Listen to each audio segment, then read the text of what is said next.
Our unconscious is amazing. Today, we're going to explore the depths of our minds, understanding the primitive drives that control us without our knowledge.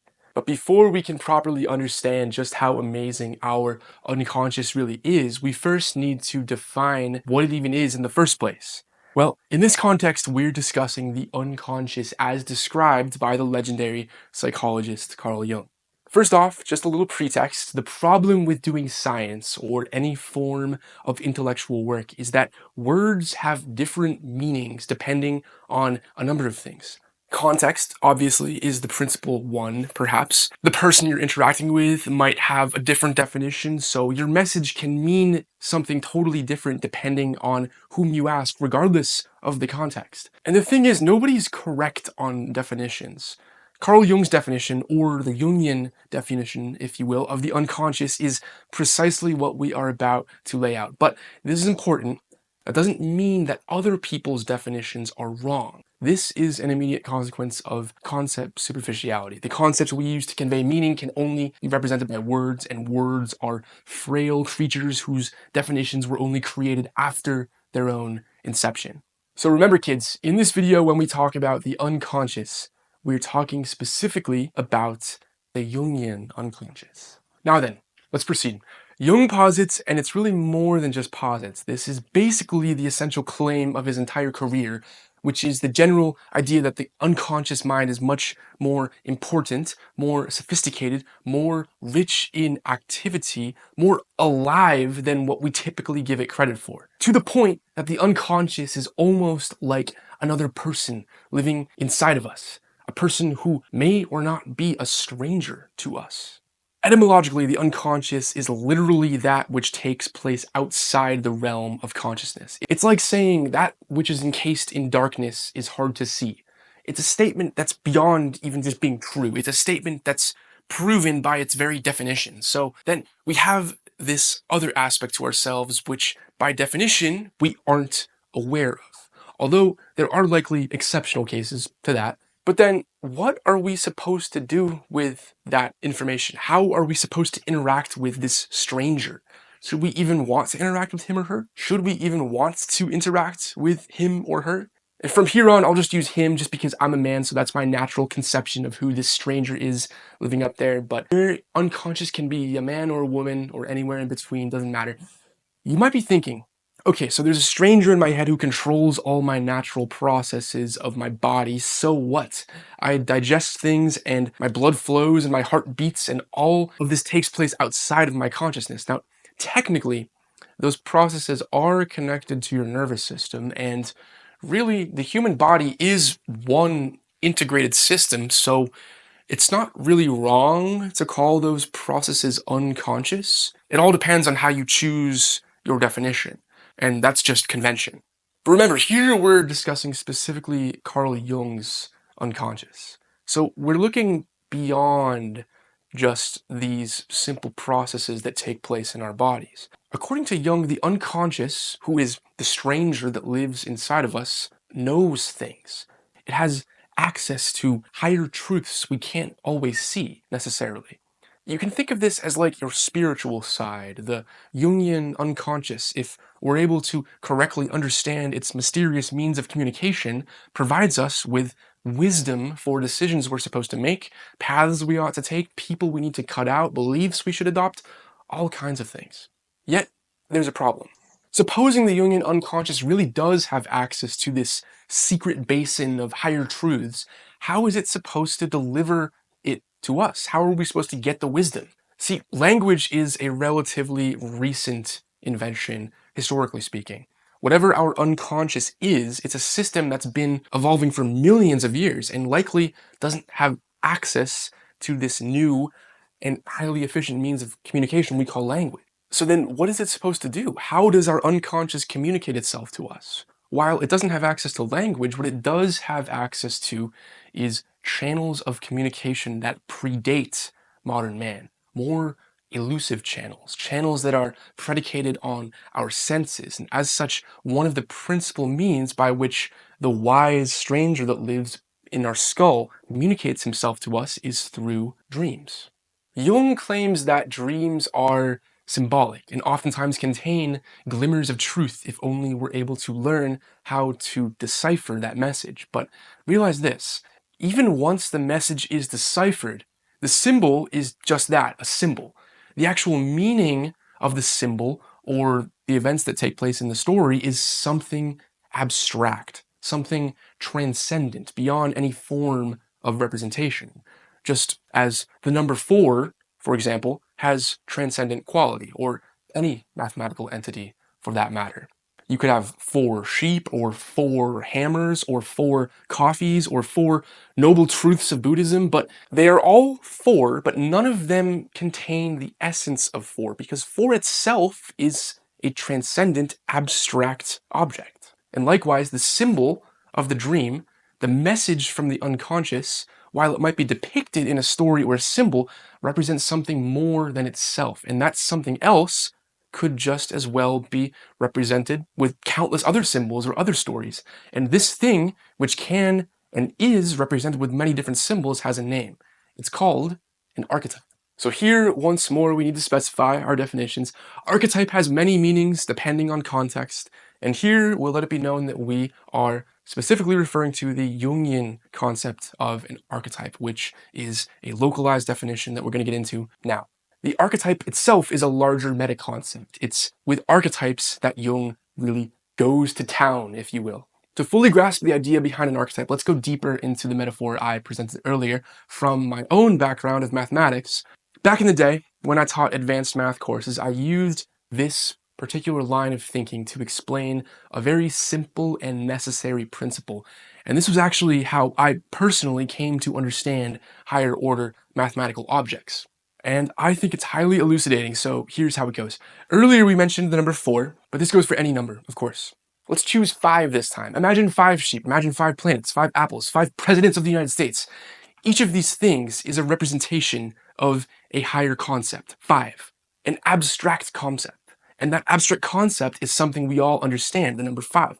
But when we get deep into higher mathematics, we start dealing with deeper layers of abstraction. For example, the set of real numbers. That is any number from negative infinity to infinity, including everything in between, including irrationals like pi or e. And this set of numbers has certain properties, and we can thereby categorize this set of numbers as a particular thing and generalize and realize that other sets of things have the same properties. And we can give a particular set of properties corresponding to any number of sets a name. We can call it a group. And this group has a specialized definition localized to this context. This is the foundation of group theory. We can make discoveries about one set of things, interesting properties such as associativity, commutativity, etc. And from that we can infer the same properties in the other set of things if we've proven already that they're the same group. So therefore, if we have 2 sets of things that we know are the same group, if one piece of information is true about this group, it's also true about this set. So this is my bread and butter. I think this is cool as hell, but I digress. The important paradigm I'm attempting to describe is that it was necessary for me to stop thinking about the thing I'm looking at and focus on the abstraction behind the thing. In the case of archetypes, we have a similar situation. We have examples of archetypes presented to us either through mythology or dreams or other forms of symbolism, yet these examples are merely projections of the higher order archetype. So it can be rather difficult to actually conceive of what these things are since they don't actually have a definite form. Numbers are the same way, although those are easier for us to understand largely. Numbers are represented all the time, but the number in itself is an entity of a higher order.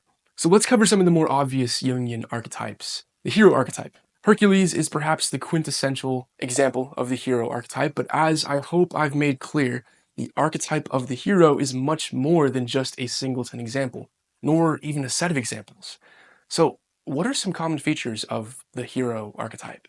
What are the properties of this abstraction of a recurring story? Well, in most mythologies, the hero arises out of a mysterious birth. But let me ask you, why is that the case? It's a rather difficult but astute question, and it's also a fascinating question as we dig into it. So here is the paradigm we should seek to adopt. This is an evolutionary paradigm. I suggest the reason archetypes exist in the first place is because that was how we evolved. Nobody sat down one day and thought, hey, I've got a great idea for what our mythologies should be, everyone. No. It's much more plausible to assume that the mythologies across the world have arisen naturally, perhaps beginning their journey with little seeds of truth, but being molded by time and across generations, mutating and adapting as the stories became stronger, and new iterations were added and new details conceived of, and as such, these probably arose out of the law of selection. Weaker mythologies falling to the side, or tribes being killed off due to having weaker belief systems and therefore weaker warriors. Meanwhile, stronger mythologies and belief systems would prosper. But what is it that makes a mythology or a belief system strong? Well, that is an even more challenging question. It reminds me of something Nietzsche wrote. In his book, The Antichrist, Nietzsche brutally attacks Christianity as a spiritual system that is inherently weakening to human beings. Nietzsche does make it clear, though, that his purpose in his investigation is in trying to find a system that optimizes the chances of human prosperity and continuation of the species. Now, in my view, he fails to realize why or how Christianity actually is the very best system suited for this purpose, and that's a whole nother video. Yet even if I'm correct and he's wrong about Christianity, if his goal is really what he claims it to be, then it is a noble pursuit.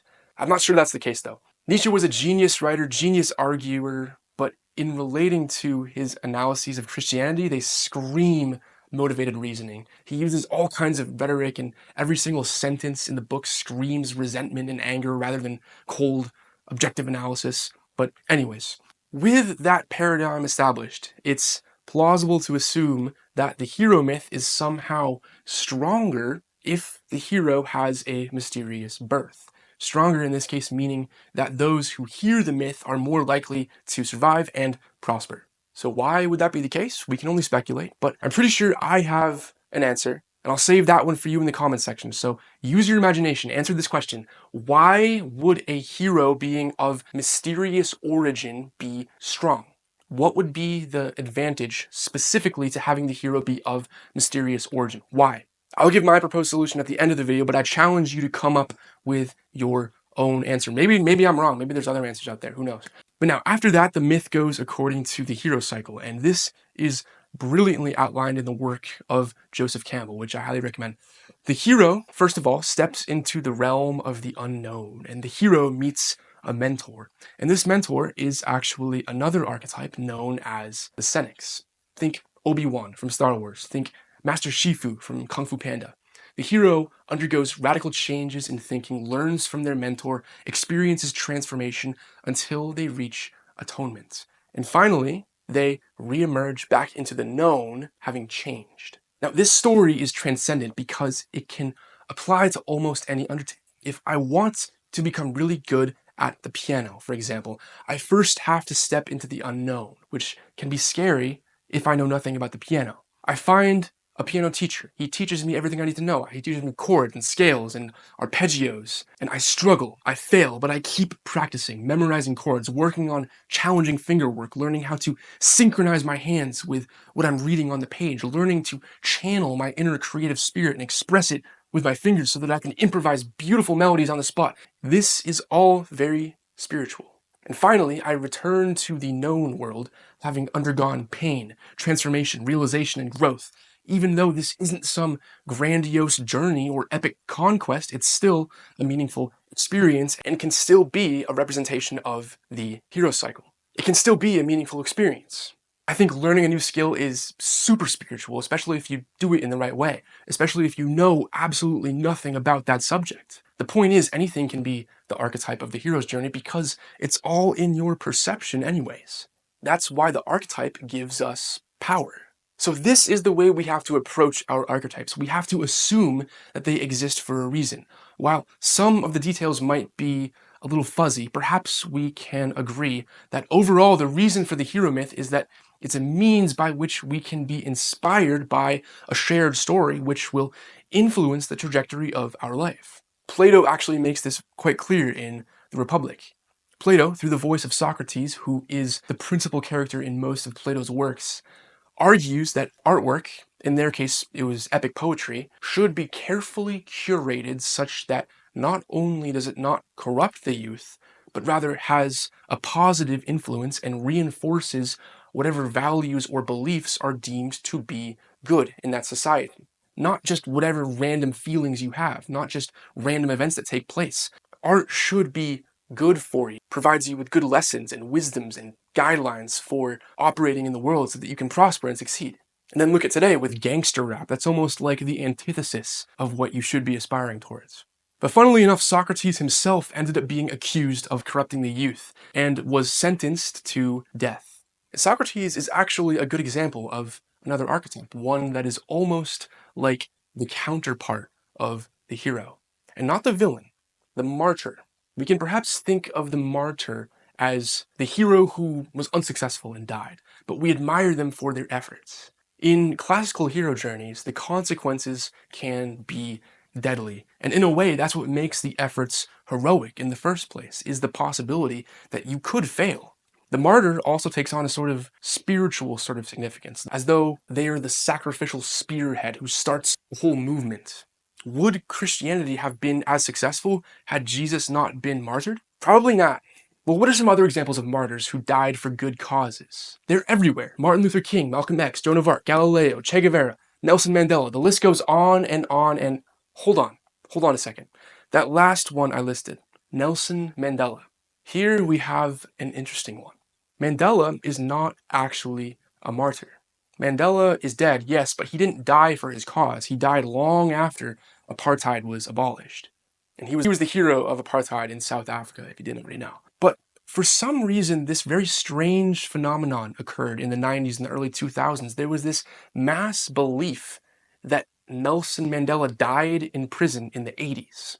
Everyone had this mass delusion for some reason, and this was such a powerful and significant phenomenon that it now has an actual name. It's called the Mandela effect.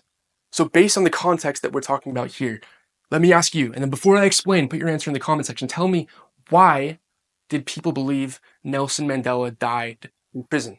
Where did that come from? Pause the video, put it down there if you want to present your theory. Now, here's my personal theory as to the origin of the Mandela effect. And by the way, there are many other cases occurring of people believing things happened on a wide scale that didn't actually happen. There's many, many examples of the Mandela effect. It's not just this one isolated case. And my theory doesn't necessarily apply to every case of the Mandela effect, but I think it definitely applies in the original case, that being the one with people believing that Nelson Mandela died in the 80s in prison. So here's my theory. The Mandela effect has to do with archetypes, I believe. I think these transcendent stories are so much a part of our being, so deeply embedded in our psyche, that we might even have a tendency to change real-world stories to line up with our expectations of what stories should be based on our archetypes, and this process happens unconsciously. In the case of Nelson Mandela, when he went to prison, that was a process itself that was symbolic of a spiritual sacrifice in service to the cause of ending apartheid. Because he sort of underwent martyrdom, quote unquote, when he went to prison, even though he didn't actually die, he underwent martyrdom, symbolically speaking. It only makes sense that people unconsciously change the story to suit the archetype. As such, Nelson Mandela died in prison, and we discover the Mandela effect. And this also explains why mythologies across the ages are so obviously full of lies, because stories change and adapt across the ages according to what we think the story should be unconsciously to line up with our archetypes. In a way, Nelson Mandela's story is more powerful if we believe that he died in prison, because he is more of a martyr than if he survives prison and gets out and writes his amazing book. By the way, the fact that you're still watching this crazy video with all these random thoughts that come into my brain says something about your character, and as such, I'd very much like to be acquainted with you. I'm doing an informal study on reading. I've outlined various reading practices that make for effective reading, and I'm testing their efficacy according to reading comprehension, personal integration, and some other metrics too. So if you're a reader or an aspiring reader and want to partake with a self-report, I'd be very happy to have you be in the study. Please click the link below. All right, Let me leave you with one more thought, then I'll reveal my theory as to why the hero myth would be more effective if the hero has a mysterious birth. So, this is more of a proposition that I'd like to see what you think. To me, it seems that in 2025, through our increased sense of voyeurism through television and other forms of digital media, we've begun to distance ourselves from our archetypes. We're out of touch. Our unconscious is supposed to be this vibrant, rich place with lots of activity and meaning, yet we're trampling over it with all of this endless content that we're pumping into our system, just as we've done to the forests, chopping them down to build malls. Our media intake is shallow. Rather than having an actual genuine human experience, we'd rather witness someone else having a genuine human experience and just laugh or gossip about what we're seeing. Where have all the interesting characters gone in the world? Didn't people used to be so fun and unique and interesting? This goes beyond our discussion of archetypes. In fact, this isn't even really intellectual at all. Just something I wonder if others will relate to. Yet all of this is interrelated to the fact that we've been stripped of our sense of meaning of the world. The archetypes of stories and characters and mythologies that we're supposed to be projecting onto the world have been replaced by advertising and corporate logos and shallow politics and meme philosophy. To have a really rich human experience, I suggest that it's necessary to distance ourselves from some of the great marvels of modernity. And let me know what you think in the comments, and I hope you stick around. Now, lastly, here is my hypothesis, which I have not researched, so it's entirely possible that someone else has come up with this before me. But in any case, the reason why the hero myth is stronger with a mysterious origin is because it allows that anyone can be a hero. You don't have to come from any particular background. It's a means of inspiring anybody to be great. And a person coming from any background can perceive a hero story and have it applied to them because the hero doesn't necessarily come from any particular background. So let me know if you agree, and continue the discussion in the comments. That's all.